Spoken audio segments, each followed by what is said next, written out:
सबैजनालाई प्रभु यीशु ख्रीष्टको नाममा जय मसीह।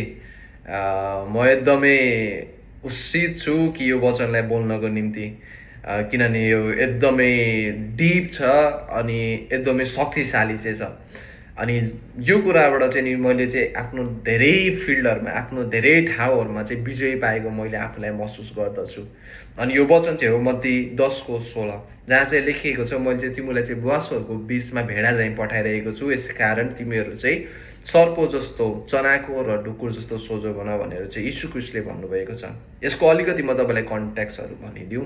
जब पनि यीशु ख्रीष्टले आफ्नो चेलाहरूलाई, 12जना चेलाहरूलाई सेवकाईमा पठाउँदै गर्नु हुँदाखेरि चाहिँ यो कुराहरू भन्नुभएको, उहाँले चाहिँ सबै कुराहरू डिटेल चाहिँ दिनुभएको छ। तिमीहरू चाहिँ कहाँ जाने, के प्रचार गर्ने, आफूसँग के लिएर जाने, अनि अधिकार दिनुभएको कुराहरू 1देखि लिएर 15सम्म हामीले स्पष्ट पाउँदछौँ।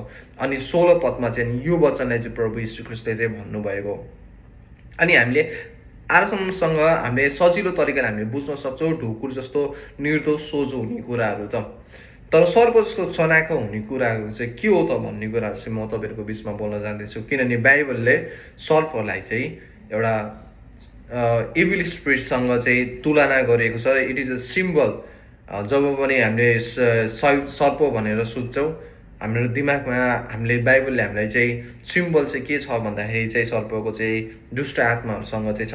तर यहाँपट्टि चाहिँ यीशु ख्रीष्टले चाहिँ किन यो शब्दलाई चाहिँ लिनुभएको छ भन्ने कुराहरू चाहिँ म तपाईँलाई भन्न चाहन्छु। जब पनि म चाहिँ जब यो कुरालाई मनन गर्दै खाएँ, मैले एउटा आवाजलाई सुने प्रभुबाट। अनि त्यो आवाज चाहिँ के थियो भन्दाखेरि चाहिँ, सोगन सर्पको कान हुँदैन भन्ने, यति मात्र मैले सुने। अनि म छक्क परेँ, किनभने यो कुरा मेरो लागि टोटली न्यू थियो। It was totally new for me. अनि म डिक्सनरीहरू पल्टाएँ, लाइब्रेरीमा गएर अनि मैले गुगलहरू सर्च गर्न थालेँ। साँच्चै नै सर्पको कान चाहिँ नहुँदो रहेछ। अनि म छक्क परेँ। अनि प्रभुले त्यतिखेर मलाई के कुरा सिकाउनु भयो भन्दाखेरि चाहिँ, जसरी सर्पको कान चाहिँ हुँदैन, उसले चाहिँ कुराहरू चाहिँ सुन्दैन, त्यसै गरी नै हाम्रो जीवनमा जति पनि नकारात्मक सोचहरू आउँदछ, नकारात्मक सोचहरूले हामीलाई भन्दछ, त्यो कुराहरू चाहिँ हामीले चाहिँ अनसुनाइ गर्न सक्नु पर्यो। आज हामी जुन फिल्डमा पनि हौ, जब पनि नकारात्मक सोच तैँले गर्न सक्दैनस्, तँबाट यो कुराहरू हुन सक्दैन, यु आर लुजर, त चाहिँ एकदमै अकेलोपनमा छस्, तँलाई बुझ्ने कोही पनि छैन भन्दै गर्दाखेरि त्यो आवाजहरूलाई चाहिँ अनसुनाइ गर्न सक्नु चाहिँ पर्छ।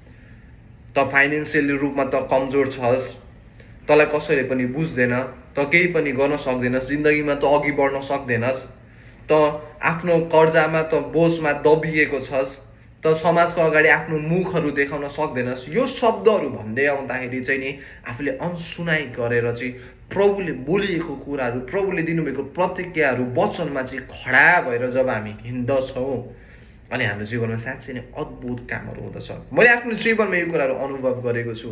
यो वचनले मलाई हर समय धेरैचोटि मलाई हौसला दिएको छ। अनि म आफूबाट चाहिँ अनि जुन कुरामा विजय हुन सक्दिनँ, त्यो कुरामा पनि यो वचनद्वारा चाहिँ म विजय भएको आफूलाई म पाउँदछु। यसै कारण म आज तपाईँहरूलाई हौसला दिन चाहँदछु।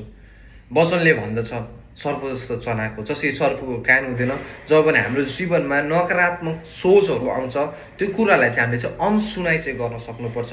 जब पनि सोचहरूले भन्दछ कि अब त मरै हुन्छ, तेरो कुनै पनि वास्ता गर्ने केही छैन, तेरो कुनै पनि भ्यालु छैन, अब तेरो सबै सेवाकाई डामाडोल भइसक्यो, तेरो परिवार डामाडोल भइसक्यो भन्दै गर्दाखेरि नि प्रभुको वचनमाथि विश्वास गरेर हिँड्ने हामी भयौँ, त्यो कुरालाई अनसुनाइ गर्न सकौँ।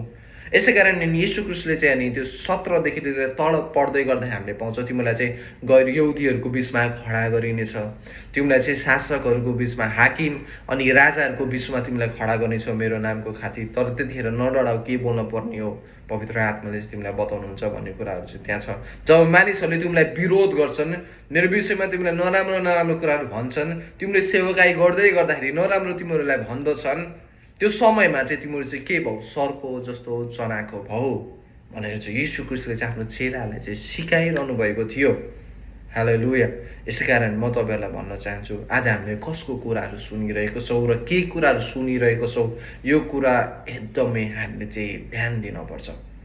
यसै कारण वचनले भन्दछ, जब पनि अनि हामीले बाइबलले पढ्दाखेरि चाहिँ उत्पत्तिमा चाहिँ पाप कसरी आयो भन्दाखेरि चाहिँ हब्बाले शैतानको कुरा चाहिँ सुन्यो, सर्पले भनेको कुरालाई चाहिँ सुनेर चाहिँ उसले त्यो खाइपठायो।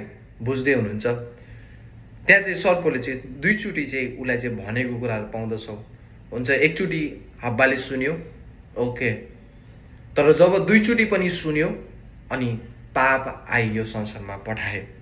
यसै कारण म तपाईँलाई भन्दछु, आज तपाईँले सुनिरहनु भएको छ होला आजसम्म, okay, now it's time to stop it and to keep faith in the word of God.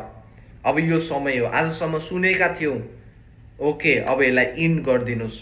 अब प्रभुको वचनमाथि चाहिँ भरोसा राखेर, विश्वास राखेर अनि आफ्नो फिलिङ्सहरूले, नकारात्मक सोचहरूले जे पनि भन्छ त्यसलाई चाहिँ त्यहीँनिर चाहिँ यीशुको नाउँमा चाहिँ काटिकन, त्यसलाई चाहिँ रद्द गरिकन आफ्नो जीवनमा अघि बढ्नुहोस्। म तपाईँलाई भन्न चाहन्छु, तपाईँ एकदमै प्रभुको नजरमा प्रिय हुनुहुन्छ, तपाईँ एकदम शक्तिशाली व्यक्ति हुनुहुन्छ, तपाईँ एकदमै प्रभुको छोराछोरी कल्लाइएको जाति हुनुहुन्छ। यसै कारण आफूलाई नकारात्मक जुन सोचहरू आउँदछ समाजहरूबाट, साथीभाइहरूबाट, आफूभित्रबाट, त्यो कुरा चाहिँ हामी चाहिँ अनसुनाइ गरेर चाहिँ प्रभुको वचनमाथि विश्वास गरेर हामी हिँडौँ।